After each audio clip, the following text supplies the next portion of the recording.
오늘 우리에게 주실 말씀은 고린도후서 4장 7절에서부터 10절 말씀 봉독해 드리겠습니다. 우리가 이 보배를 질그릇에 가졌으니 이는 심히 큰 능력은 하나님께 있고 우리에게 있지 아니함을 알게 하려 함이라.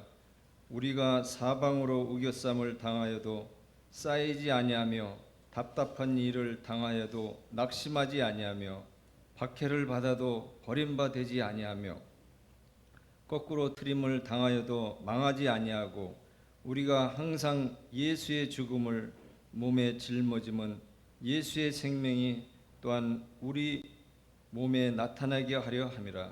아멘. 할렐루야. 예, 주님의 이름으로 환영합니다. 함께 기도드립니다.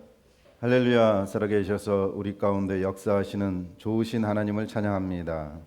한 주간 성도의 무거운 짐들을 십자가로 벗게 하시고 예수의 권세로 승리하여 아버지 저들의 가정이나 저들의 삶이나 저들의 육체에 거하는 어둠과 악한 영들이 나사렛 예수의 보혈의 피로 말미암아 다 떠나가며 그 권세가 끊어질 수 있도록 축복 은총 베풀어 주옵소서. 오늘도 말씀으로 우리에게 다가와 주셔서 놀라운 생명력으로 함께하여 주신 주님의 은혜를 찬양합니다. 주님의 풍성한 사랑에 젖어들게 하여 주옵소서. 우리를 구원하여 주신 예수님의 이름으로 기도드렸습니다. 아멘. 지난번 인생 성공 비결이 한우물만 파는 거라고 말씀을 드렸었죠. 사람이 한 가지 분야에 어떤 심층적인 전문 분야가 되면 그쪽에 관해서 지식이 풍부해져서 많은 사람들에게 그 지식에 대한 정보를 제공함으로써 그 사람이 존귀케 되고 또 예술가나 그런 사람은 다른 사람이 생각하지 못하고 근접하지 못하는 그런 경지에 이르렀을 때에 새로운 감동과 감격을 맛보게 됩니다. 이처럼 사람은 각자 자신이 살아가는 인생에서 무엇을 개발하느냐에 따라서 그 사람의 가치가 매겨진다고도 볼 수가 있는데, 그러나 우리는 세상의 논리나 방법으로 살아가는 것이 아니라 말이라는 것은 사람이 타인과 의식을 나누는 것인데 그것을 우리가 대화라 그러죠. 말이라는 것은 어려서부터 말을 듣는 연습을 수없이 반복하게 됩니다. 듣는 것으로 의식이 열리기 때문에 혀를 움직이고자 하는 그런 의지도 안에서 생기는 것입니다. 듣는 훈련을 통해서 혀를 연습함으로 인해 가지고 말을 하게 되는 거죠. 그래서 어린아이도 단숨에 말을 하는 것이 아니라 수년간 자기가 상대하는 그런 사람들의 말을 듣고 배우게 되는 것입니다. 이와 마찬가지로 영의 통로가 열리는 것도 그와 같다고 말씀을 드릴 수가 있어요. 그래서 축복을 이루는 과정이 먼저 방금 말을 배우는 것처럼 영의 말씀을 계속 반복적으로 들어야 돼요. 같은 말을 물리도록 들어서 의식화가 되면 자동적으로 자기 혀라는 것은 말이죠. 혀라는 것은 말인데 여기서의 혀는 의식을 가리키는 것이기도 합니다. 그래서 혀에 내 의식이 딱 붙는 것입니다. 그럼 자동적으로 그동안 들었던 말에 대한 의식화가 내 혀에서 자동적으로 나오게 돼 있어요. 그래서 어린아이들이 제일 먼저 배우는 게 뭡니까? 엄마, 아빠라는 그런 단어, 그런 것을 먼저 배우기도 하지만 밖에 나가선 욕을 먼저 가장 많이 빨리 배우는 거예요. 그게 빨리 의식화가 됐기 때문에 그렇습니다. 그래서 계속 듣던 영의 말씀을 우리가 조금씩 새로운 말씀의 살을 붙여가면서 자신만의 그런 영적인 의식화가 여러분 심령 안에서 형체화가 이루어질 때에 안에서 그 형체화가 된 의식이 밖으로 나오게 돼 있거든요.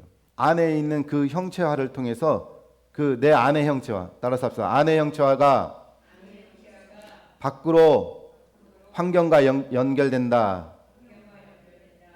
예, 안의 형체화가 밖의 환경, 이것이 연결되는 이러한 삶이 바로 성공된 삶이라고 말씀을 드릴 수가 있어요.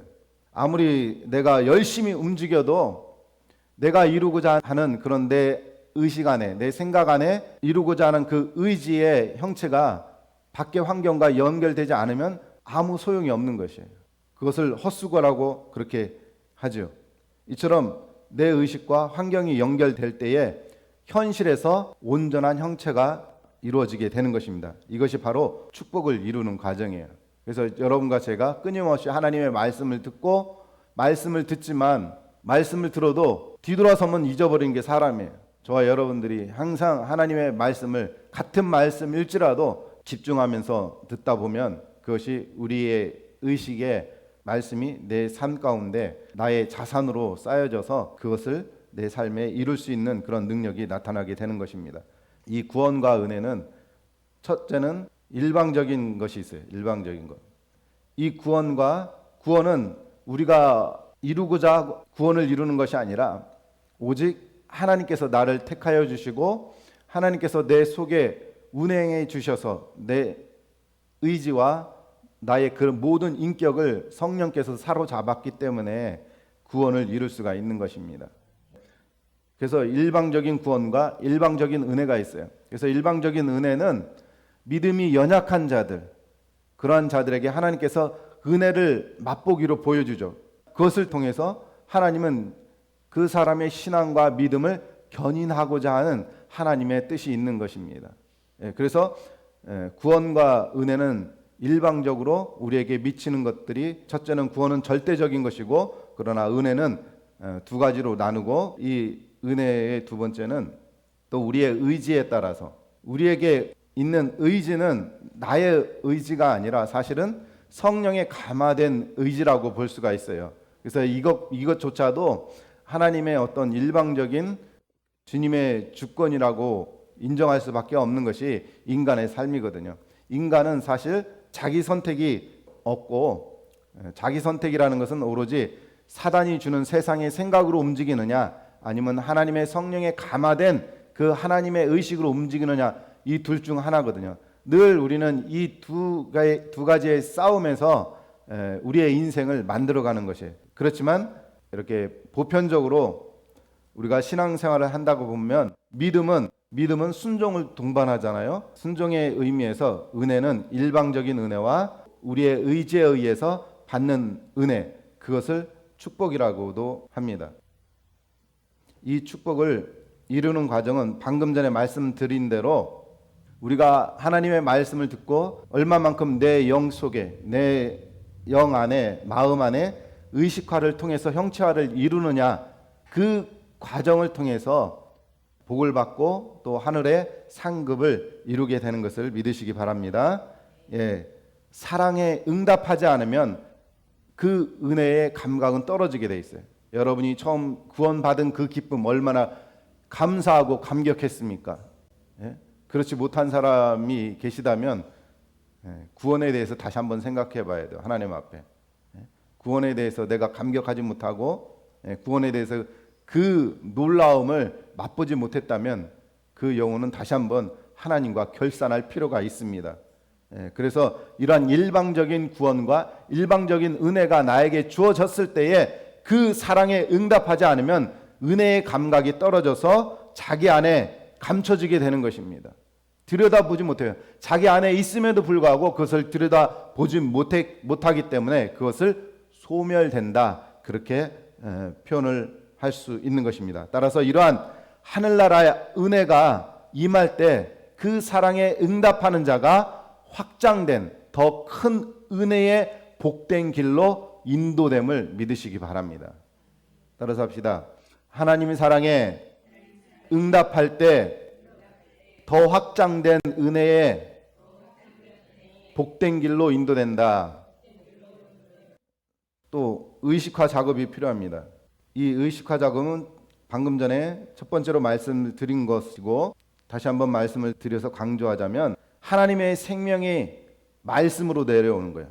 무엇이요? 하나님의 생명이 말씀으로 내려옵니다.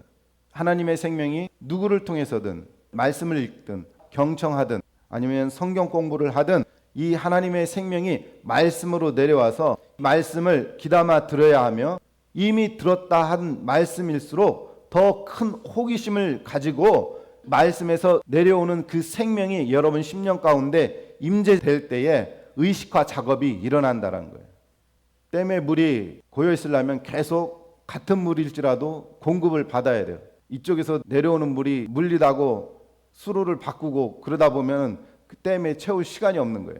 그렇기 때문에 하나님의 말씀은 살아있고 생명력 있고 운동력 있다 그랬잖아요. 그래서 하나님의 말씀이 같은 말씀일지라도 더 큰 호기심과 집중력을 발휘해서 그 말씀이 여러분의 심령에 임재될 때에 의식화 작업이 그때 일어나게 되는 것입니다. 그러면 생활 가운데 말씀이 체화될 수 있는 그 환경에 맞닥뜨리게 됩니다.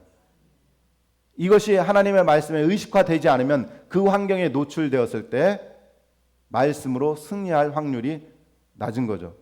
그래서 우리는 이 말씀에 대한 하나님 생명에 대한 말씀의 의식화 작업은 계속 같은 말씀을 반복적으로 들어서 내 것으로, 내 생명으로, 내 양식으로, 내 피와 살로 만드는 것이 중요하다는 사실을 기억하시기 바랍니다. 그렇게 됨으로 인해서 그것이 내 삶 가운데 체화될 때에 그 체화된 것이 하나님 앞에 올려지게 되는 것이, 이것이 하나님 앞에 영광을 올려드리게 된다라는 것이죠. 이것이 바로 저와 여러분의 영적인 삶의 가장 중요한 포인트라고 말씀을 드릴 수가 있습니다. 그래서 실천에 옮기셔서 저와 여러분이 지혜로운 성도 되시고 하나님 앞에 큰 기쁨 올려드리는 축복의 사람들이 되기를 원합니다. 아멘. 저와 여러분이 이 땅에 존재하는 이유가 무엇입니까? 말씀을 드렸지만 모든 만물은 그 존재에 쓰임이 있다 그랬어요. 식물은 땅의 수분을 흡수해서 그 수분 속에 있는 양분을 자신이 필요로 하는 요소로 형체를 만들어 갑니다. 온 만물에 있는 그런 모든 생명체들도 마찬가지로 각자의 쓰임을 위해서 존재하는 것이에요. 그 만물의 그 순환 관계를 통해서 이 만물이 유지되고 있어요. 하나님의 신성이 만물에 담겨 있다 그랬어요. 그래서 이 만물 안에 담겨 있는 이 신성을 우리가 보고 느끼면서 그 하나님의 신성을 우리가 담아야 되는데 말씀대로 그렇게 하지 못하고 있어요. 카메라가 영상과 소리를 담고 있잖아요. 그런 것처럼 저와 여러분도 만물을 통해서 하나님의 신성을 녹화해야 되는 거예요. 그게 의식화하는 작업이거든요. 이처럼 만물을 통해 하나님의 신성의 아름다움을 은혜로서 자기 안에 담아야 되는데, 그러나 아담의 그 선악과 사건 이후부터 사람이 하나님의 신성을 담는 것이 아니라 자기 의식, 자의식의 죄성을 만물을 통해서 채우려고 해요. 죄성을 오히려 채우려고 하는 것이 인간의 본성이자 세상의 삶이 그거라는 거예요. 성도는 이와 정반대죠. 그래서 하나님께서는 우리를, 따라서 합시다, 만물을 뛰어넘는 초월적인 존재로 지으셨다. 그래서 저와 여러분이 만물을 보고 하나님의 신성을 잘 녹화하시기 바랍니다. 할렐루야. 그래서 이 사람이 의식적인 존재라는 것이 바로 이거예요. 하나님의 영을 담는 그 목적이 있고 하나님의 영으로서 존재하는 것이 사람의 있는 이유인 것입니다. 그러나 짐승이 머리가 좋고 아무리 짐승이 뛰어나다 할지라도 하나님의 신성을 담아낼 수가 없어요. 만물을 초월할 수가 없다는 것입니다. 인간의 몇 천 배 높은 지능의 AI라 할지라도 그 AI 인공지능은 하나님의 신성을 담을 수가 없다. 그러므로 따라서 합시다. 나는 만물 안에 녹아있는 하나님의 신성을 담는 존재다. 저와 여러분 이처럼 놀라운 존재인 것을 믿으시기 원합니다. 따라서 하나님께서는 오늘 본문의 말씀과 같이 여러분과 저를 영적인 질그릇으로 지으셨다. 본문에 보니까 우리가 이 보배를 질그릇에 가졌으니 이는 심히 큰 능력은 하나님께 있고 우리에게 있지 아니함을 알게 하려 함이라. 그렇게 가르쳐 주시고 있습니다. 그래서 우리는 하나님의 보배를 위한 질그릇이에요. 그 질그릇은 자기를 위해서 쓰임이 있는 것이 아니라 그 질그릇의 쓰임은 보배를 위해서 존재하고 있다. 그러면 그 보배가 누굽니까? 바로 우리의 생명이 되시는 예수 그리스도잖아요. 그 예수 그리스도의 모든 생명과 그 의식과 예수 그리스도의 그 보배로운 영의 생명을 여러분이 온전히 받아들이는 그러한 작업이 이 세상에서 살아가는 삶이라는 것을 반드시 기억하시길 원합니다.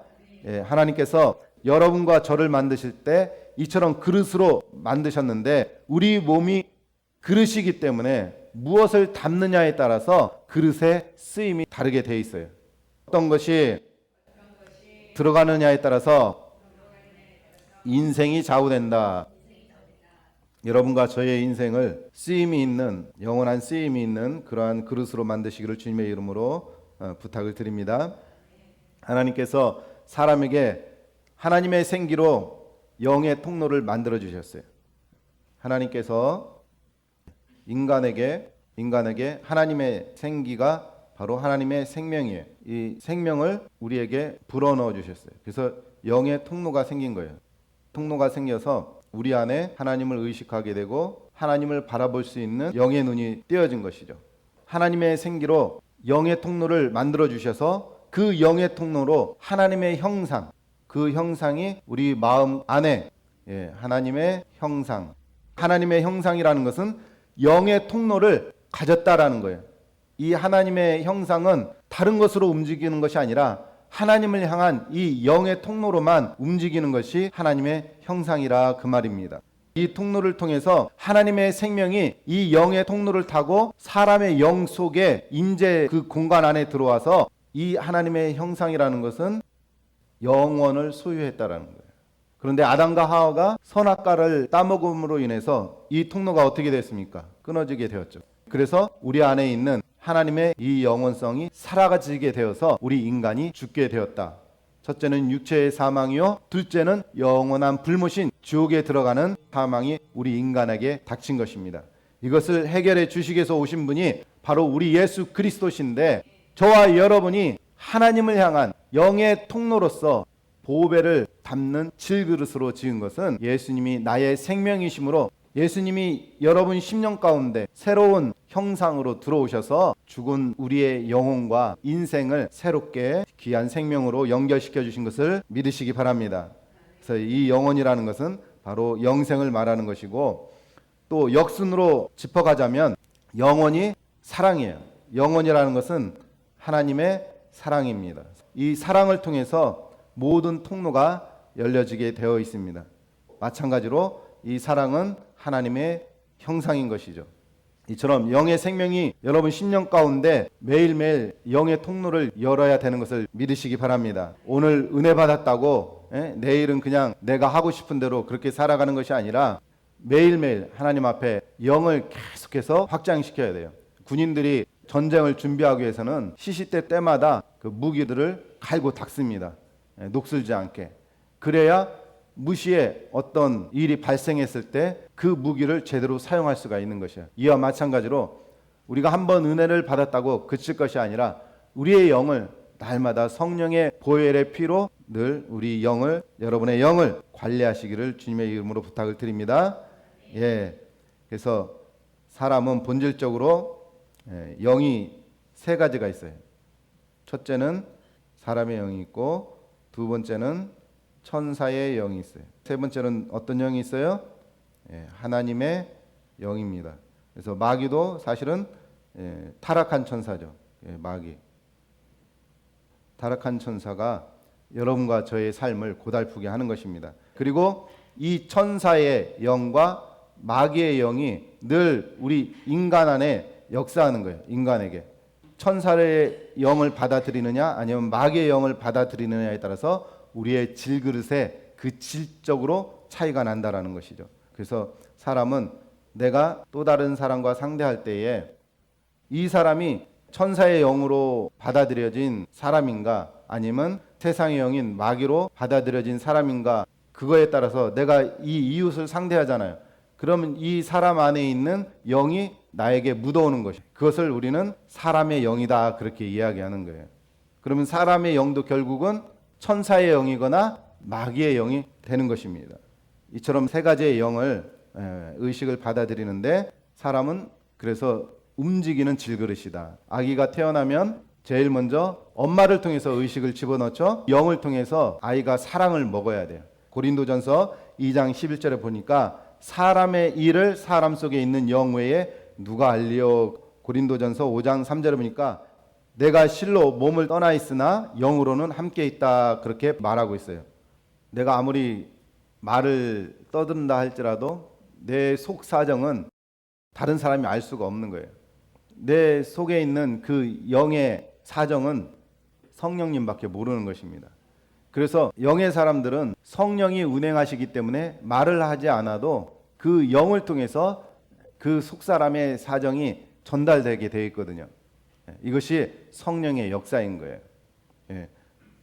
지난주에도 말씀드린 그런 설교 내용과 안수 지사님의 그러한 기도 내용이 서로 짝을 이룬다 그랬잖아요. 그것이 바로 그 하나님께서 행하시는 그러한 속사람들의 일이거든요. 이처럼 바울도 고린도 교회와 떠나 있지만은 영으로서는 내가 너희들과 함께 있다라고 이렇게 고린도전서에서 고백하고 있는 것입니다. 어떤 일들을 우리가 해나갈 때는 반드시 하나님 앞에 저와 여러분이 하나님을 의지하고 하나님께서 우리의 모든 일거수일투족과 우리가 나가고 행해야 될 그러한 부분에 있어서 우리 주님이 앞서가셔서 천사들을 통해서 우리가 해야 할 일들에 대해서 선 작업을 해놓을 수 있도록 해야 되는 것입니다. 그것을 기도를 통해서 이룰 수가 있는 것을 믿으시기 원합니다. 그래서 믿음의 고백이 중요해요. 사랑 자체가 영을 주고받는 거예요. 이 영을 서로 주고받음으로 인해서 상대 안에 갖고 있는 의식들을 흡수하게 되죠. 사람과 사람이 영을 주고받음으로 인해서 의식이 자꾸 생겨나거든요. 그것을 자의식이다 그렇게 얘기하는데, 이 자의식이 생긴다는 것은 사람이 사람의 영을 받으면 서로 많이 주고받을수록 자기 의식이 높아지는 거예요. 의식이 높아져요. 그래서 의식이 높아진다는 말은 어떤 환경에 있을 때에 어떤 그 상황 가운데서 자기 욕구라든지 자기가 처리해야 될 그러한 능력치를 끌어올릴 수 있다라는 것이죠. 그래서 사람이 자기의식이 높아질수록 배도 안 고프고 살만 나고 때로는 우쭐대고 하는 것이 의식이 높아질 때 그렇잖아요. 여러분 칭찬 한번 들으면 어떻습니까? 내 의식이 쫙 올라가잖아요. 기분 좋아지잖아요. 그러면 먹지 않아도 배부른 그런 기분이 드는 거예요. 이것이 바로 자의식을 높이는 것이거든요. 그렇지만 사람이 사람으로부터 사랑을 받지 못하고 인정을 받지 못하면 그 사람은 자기 본능을 처리할 그런 능력이 상실되게 돼요. 그래서 마음에 분이 되고 화가 되고 또 반대로 공허가 찾아오게 되는 것이죠. 사람은 자기 실현을 한 것을 반드시 이루어야 만족과 행복감을 경험하게 되는 것이죠. 때문에 사람이 사람의 사랑을 받지 못하고 사람에게 인정을 받지 못하면 자기밖에 모르는 그런 짐승과 같은 상태가 된다 그런 말입니다. 짐승이 죽으면 어떻게 됩니까? 그 짐승은 다른 짐승에게 먹잇감밖에 되지 않잖아요. 이처럼 짐승적인 삶을 사는 사람은 인생의 말로가 그와 같이 된다 그런 얘기입니다. 사람은 사람의 사랑의식을 통해서 자기의식을 되찾아야 한다. 그래서 내가 상대하는 그 사람을 통해서 내가 사랑을 먹을 때에 자기의식이라는 것이 형성이 되거든요. 이것이 사람의 영을 이루는 베이스예요. 무슨 얘기인지 아셨죠? 우리가 먼저 이미 사람은 아담과 하와가 하나님의 영을 받은 그 의식의 영의 베이스가 있었지만 그것이 상실되었잖아요. 그래서 우리가 태어나면 상대하는 그 사람들에 의해서 사람을 통해서 사랑을 받고 또는 미움을 받고 이러한 희노애락을 통해서 인간의 영의 자기의식의 베이스가 생긴다라는 거예요. 어느 정도 사람의 영의 베이스가 완성된다라는 뜻입니다. 그러나 아무리 사랑으로 온전히 사람의 영으로 채워진 사람의 영이라 할지라도 인간은 불완전하기 때문에 자식이나 상대에게 완전한 사랑을 넣어줄 수가 없는 그런 연약한 존재라는 거예요. 여기서의 완전한 사랑이 무엇입니까? 우리에게 상실된 그 영원성인 것이에요. 그 영원성이 회복될 때 우리에게 공허가 없는 것이고 하나님의 사랑이 온전히 전달될 때 비로소 사람의 영으로서의 가치를 이루게 되는 것입니다. 자기의식이라는 것은 사람으로부터 받았기 때문에 그 안에는 세상의 영, 마귀의 영, 마귀가 뿌려놓는 그러한 죄의식들이 군데군데 쥐레밭처럼 군데군데 숨겨져 있어요. 그래서 어느 순간 그것을 건드리면 상대가 그냥 폭발하게 되는 거죠. 이것이 사람의 자의식이라는 것입니다. 그러나 우리 주님은 절대 그러한 자의식이 아니라 완전한 사랑으로 여러분과 저에게 넣어주신 것을 믿으시기 원합니다. 그래서 사람은 사람에게 무시당하고 버림받고 완전한 사랑을 받지 못한 우리들인 것입니다. 그 누구를 통해서 완전한 사랑을 받은 분이 계십니까? 우리 주님 외에는 그 어느 누구도 그 사랑을 나에게 준 자가 없는 것입니다. 그런데 우리 주님이 이러한 나를 아시고 먼저 찾아오셨어요. 할렐루야. 그래서 나는 완전하지 못하지만 우리 주님께서 뭐라고 말씀하셨어요? 내가 어디 안에? 내 안에. 또 내가 어디 안에? 내 안에 거하면 여러분 속에 있는 주님을 찾으라 그거예요. 여러분 속에 있는 주님을 찾지 못하니까 혈기가 나오고 분냄이 나오고 억울함이 나오고 섭섭한 것이 나오게 되는 거예요. 그러나 내 안에 주님만 찾으면 억울할 것도 없고 우리 주님이 알아서 모든 것을 다 좋게 해결해 주신 분이 우리 주님이라는 사실을 깨달으시기 원합니다. 삭개오가 어떤 사람입니까? 사랑을 받지 못한 사람이었지만 그는 사랑을 받지 못했기 때문에 아마 돈이라도 붙잡고 싶었던 모양이에요. 그래서 세리가 되어서 아무리 돈을 많이 가졌어도 자기를 인정해 주기보다는 오히려 사람들이 자기를 배척합니다. 그런데 그러한 삭개오에게 우리 주님이 찾아오셔서 뭐라 그랬냐면 삭개오야, 오늘 내가 너희 집에서 시간을 보내야겠다. 내가 너와 함께 즐거움을 보내야겠다. 나의 즐거움을 오늘 실컷 한번 맛보려 함. 그러고 우리 삭개오에게 찾아온 거잖아요. 이와 마찬가지로 저와 여러분의 인생에 우리 주님이 찾아오셔서 세상이 줄 수 없는 즐거움과 세상이 줄 수 없는 기쁨과 그 충만의 평안을 여러분과 저에게 허락하신 것을 믿고 주님을 끝까지 신뢰하는 참된 사람이 되시기 원합니다. 참된 사람의 영이 되시길 원합니다.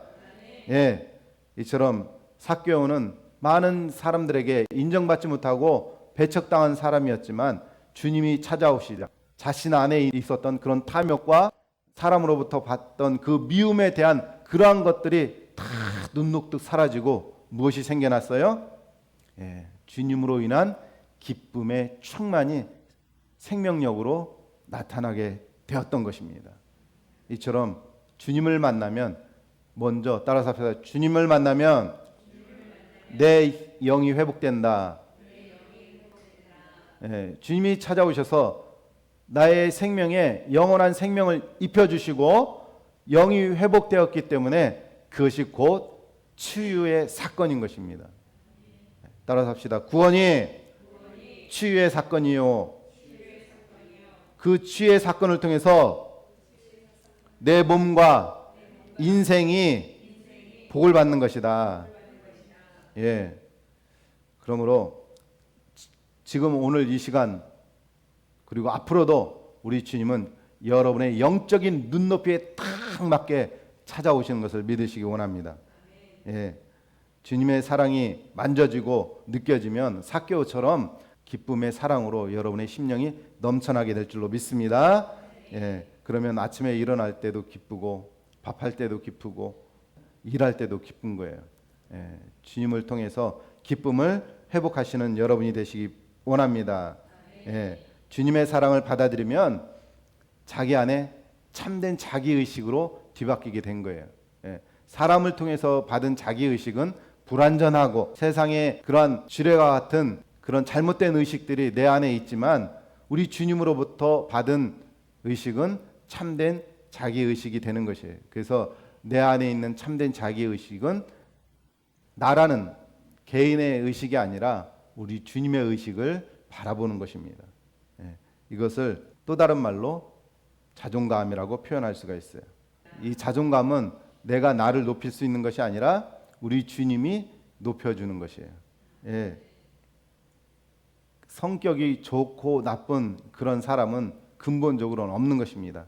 왜냐하면 아까 먼저 말씀드린 대로 성격이 좋은 사람은 지금 천사의 영이 역사하고 있는 것이고, 성격이 나쁜 사람은 마귀의 통로가 더 많이 개발됐기 때문에 마귀가 역사하는 거예요.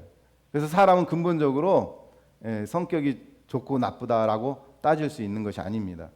아무리 나쁜 사람일지라도 그 사람이 성령으로 변화되어서 천사만 역사하면 성격 좋은 사람이 되는 거예요. 예? 그렇기 때문에 여러분이 상대하는 사람 가운데 성격 나쁘다고 여겨지는 사람이 있으니까 천사가 역사할 수 있도록 그래서 기도해야 되는 거예요. 할렐루야. 예. 그러면 상대나 나나 자기 본능을 해결할 수가 있는 거예요. 이 자기 본능이라는 것은 마귀가 심어놓은 의식들이거든요. 예. 그러면 그러한 그들이 나타내는 표현들이 내가 하는 것이 아니라 표현의 출처가 어디냐를 먼저 우리가 생각하면 그 상대방을 상대할 때 내가 일희일비할 필요가 전혀 없게 되는 거예요.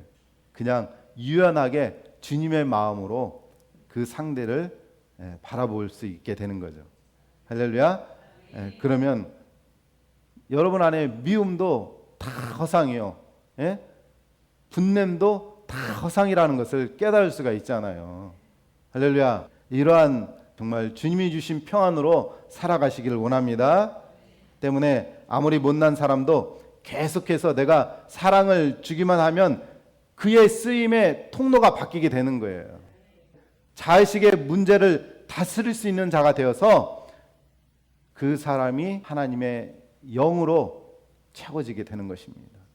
이처럼 사람의 영은 단점이 있지만 주님의 영이 역사할 때 기적이 일어나는 것입니다. 저와 여러분이 먼저 내 인생의 모든 문제를 해결해 주시고 나를 하늘나라의 높은 경지까지 이끌어 주시는 확실한 주님을 붙잡는 저와 여러분들이 되셔서 여러분의 현실을 극복할 수 있는 귀한 여러분 되시기 바랍니다.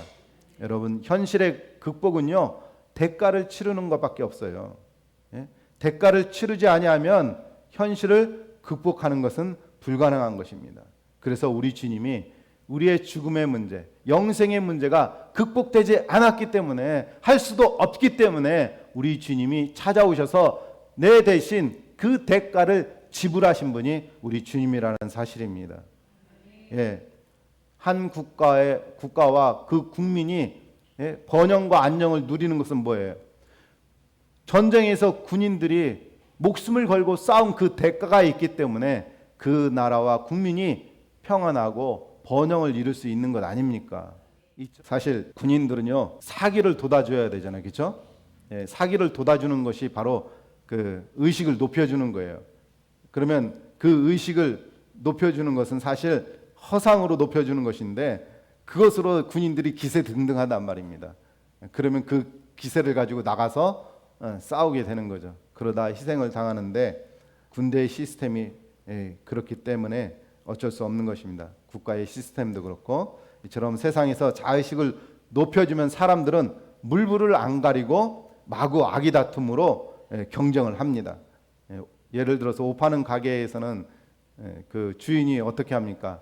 아, 이거 정말 잘 어울리네요, 예쁘네요 하면서 스타일에 맞게 그냥 막 여러 가지 표현을 하잖아요. 그러면 내가 손님으로 왔을 때 기분이 좋아요, 안 좋아요? 좋아요, 그렇죠? 왜냐하면 가게의 주인은 그렇게 입으로 의식 봉사를 해야 돼요. 그래야 팔리기 때문에. 근데 여기에 속아 넘어가지 마시기 바랍니다. 할렐루야. 예, 우리는 속아도 세상에 속는 것이 아니라 속아도 수지 맞으니 우리 주님께 속아보자. 예, 뭐 우리 주님은 속이는 분이 아니시니까 이렇게 말씀을 드리는 것인데, 그런데 내가 속은 것 같은데 시간이 지나고 나니까 속은 거예요, 안 속은 거예요? 전혀 안 속은 것이고 그것이 오히려 나에게 복이 되었다라는 것입니다. 예, 그랬기 때문에 우리가 알아야 할 것은 사람의 칭찬과 사람의 영의 의식 허수아비가 되지 마시기 바랍니다. 다른 사람들이 나한테 의식 봉사하는 것으로 속아 넘어가는 것이 의식 허수아비인 거예요. 또 요즘에 교회들이 그런데 보기에는 인테리어도 끝내주고 휘황찬란한 뭐 여러 가지 표 문구들을 막 도배를 하듯 해서 마치 교회가 으쌰으쌰 움직이는 것을 보여주어야지만 교인들의 의식이 이렇게 올라가거든요. 그래서 같이 동하게 됩니다. 그러나 사람의 근본 형질은 그대로이기 때문에 변한 것이 없어요. 하나님 앞에. 그래서 그 속에 주님이 차지할 자리가 없게 되는 것입니다. 그것이 사람의 영의 역할이에요. 그래서 우리는 사람의 영으로 움직이는 것이 아니라 하나님의 뜻과 하나님의 영으로 움직이는 성도가 되시길 원합니다. 나는 오늘 하나님 앞에 예배 드릴 때 죽은 흙덩이로 왔다. 여러분, 죽은 흙덩이로 오셨습니까? 죽는 거 자신이 없으셔요? 예? 주님을 사랑하기 때문에, 주님 때문에 내가 기꺼이 시체가 될 준비를 만반히 하시기 원합니다. 할렐루야. 나는 오늘도 예배할 때 흙덩이로 온 여러분이 되셔야 돼요. 여러분들이 오늘 오셨을 때 목사로, 장로로, 강도사로, 전도사로, 집사로, 선생으로, 사장으로, 귀부인으로 그렇게 왕으로 오면 절대 안 됩니다. 나는 오직 하나님 앞에 시체요, 오늘 말씀처럼 흙덩이로 와야 됩니다. 그 흙덩이는 어떻게 됩니까? 불에 들어가서 죽어야만 되잖아요. 그래야면 새롭게 나오잖아요. 예? 여러분이 하나님 앞에 흙덩이 될 때 주님이 날 새롭게 빚으시는 것입니다. 어제의 질그릇으로 사는 것이 아니라 날마다 새롭게 빚어주시는 주님의 은혜를 따라서 그 은혜를 받아 새로운 역사를 써가는 그런 여러분의 영적인 삶이 되시라 그 말입니다. 하나님 앞에서 우리는 이처럼 시체가 되어야지만 주님의 피로 수혈받아서 새 생명으로 부활하는 그 부활신앙으로 거듭거듭 체험하면서 나가는 그러한 은혜로운 삶이 된다라는 거예요. 에베소서 3장 17절에 있는 말씀처럼 우리 신앙에 믿음의 뿌리가 박히고 그 터가 굳어져서 하늘나라의 형체를 온전히 이루어가는 저와 여러분들의 복된 삶이 되시길 원합니다. 기분 나빠서 교회 안 나와 하면서 그렇게 한다면 그 사람은 아직도 흙이 되지 못한 거예요. 시체는 말이 없다. 그렇죠? 시체는 말이 없어요. 아무 꿈쩍도 하지 않는 것입니다. 그렇기 때문에 교회에 나오는 것 자체가 시체가 되는 연습이에요. 따라서 합시다. 나는 주님 앞에 죽은 시체로 나온다. 이 말씀이 우리 이 목사님 말씀이에요. 때론 이러한 부작용으로 그 시체가 되지 않으면 교회에 부작용이 났기 때문에 교회가 시끄럽게 되는 것입니다. 그렇기 때문에 저와 여러분은 항상 시체가 되어서 하나님 앞에 새로운 빚음으로 돌아가는 그러한 은혜의 성도가 되기를 원합니다. 또 한 가지 말씀을 드릴 것은 성도의 교제에 대해서 말씀을 드리고자 합니다. 성도의 교제는 죄의 고백이에요. 죄의 고백인데 성도의 교제는 바로 이 죄를 고백하는 것과 그것을 놓고 서로 기도하는 거예요. 어떤 기도? 합심.